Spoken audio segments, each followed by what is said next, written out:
Hi everyone, Ryan here, owner of Ram Fitness and Cycling Studio and your race director for this year's Do 283 here in Sault Ste. Marie. The event is on June 23rd. It's going to be an awesome event for an awesome cause. We're putting all entrance fees towards youth mental health here in Sault Ste. Marie, going to the Algoma Family Services Foundation. So this video is a little Duathlon 101 course for you. If you're wondering, is this a race for me? Am I going to be able to do this? Can I do it with a team? So we're going to answer a few of those questions here so you feel comfortable registering for this race and coming out to support this awesome cause. So what is a duathlon? A duathlon is a run, bike, run event. It's a multi-sport event. So how it basically works is you'll get to the race on race day. You'll do your run course. Your run course, you finish your run, you come in what we call a transition area. A transition area is where your bike and your run gear will be set up. So you run in one end, it's called the run-in entrance. You run in, you grab your bike, you run out the opposite end, which is your bike out exit. Once you get out, you hop on your bike, you do your bike course, you come back in on the bike in entrance, leave your bike, grab your run gear, you head out the opposite end, which is your run out to your final run course. Once you're finished that, you're at the finish line and you're done. You've completed your first duathlon, just like that. So typically how a race works. So a few things to know. I always get a few questions about training. So if you're looking at doing this for the first time, is it doable for you? If you haven't done one before, how much training do I have to put in?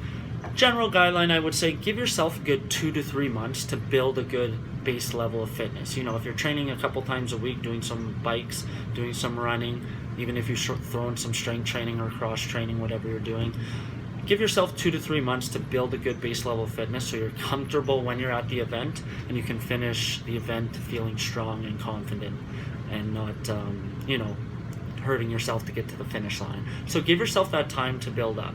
But anyone from zero fitness can build up to this because we have 3 different distances. We have a sprint duathlon, we have a normal duathlon, and we have a super sprint duathlon. So super sprint is your shortest, normal duathlon is the longest. So if you've never done a duathlon, this can be an event for you because you can hop in a super sprint event, which is just for fun, and you can compete at a shorter distance just to kind of get your feet wet in the sport. If you've been training for a while, you might want to try out one of the longer events to kind of challenge yourself, right? So other things on training, I recommend when you're doing your training to do what we call brick workouts. Brick workouts is when you do, for example, you go out for a nice bike ride. Once you come back from your bike, you want to practice getting off your bike and trying to run off of the bike once you get off, as soon as you get off.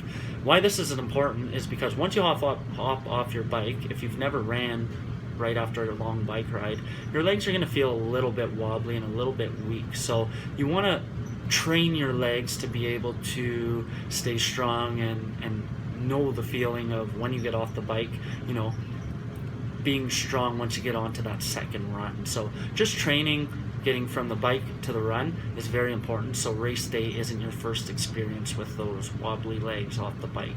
So then you know how to handle it. Second thing is practice your transition training at home or at a park. So transition training is once you get your bike, you're going out the bike exit, there's going to be a mount and a dismount line. So when you run out, you have to cross the line, then you hop on your bike and you start going.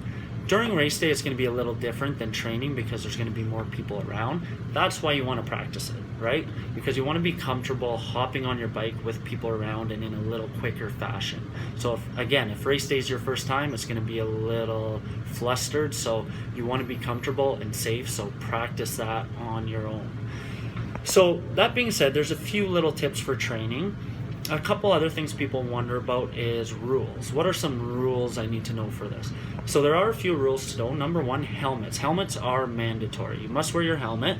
So what I always tell everyone is when you get in the transition area to your bike, first thing that happens, put your helmet on, buckle it up. Then you don't have to worry about being penalized or disqualified.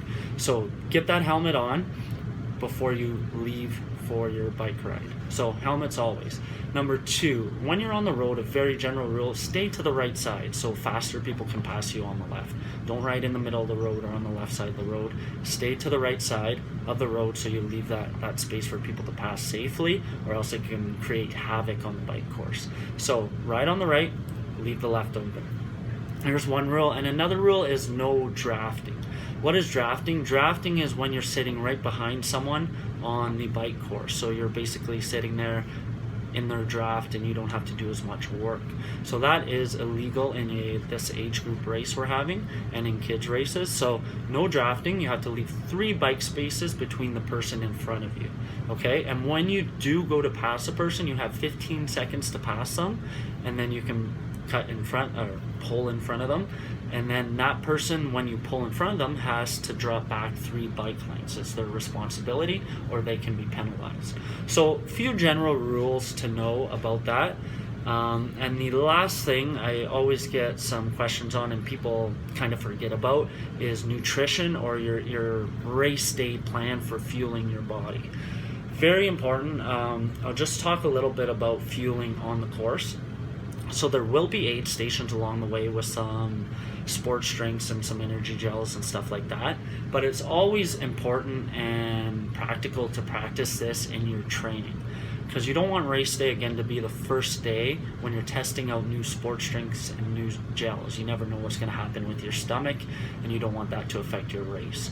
So practice this during your training. Get to know what gels and what sports drinks work for you, and then you'll feel confident when come race day, and you'll know what to have and exactly when to have it to keep you feeling strong throughout the whole race. So there are a few general tips for you to feel strong and confident on finishing one of these races. If you have any other questions, don't hesitate to call us or email us. That's what we're here for. That's our specialty here at RAM, so we can really help you out with things like this. We have a big background and big experience in these races. So we hope this really helped you out, and we hope you feel confident enough now to, take that next step and really sign up for this race. And it'll be a great event, and trust me, once you're done, you'll feel great, and then you'll probably want to do the longer one next time if you start with one of those shorter ones. So we hope to see you on June 23rd, and until then, happy training and be safe.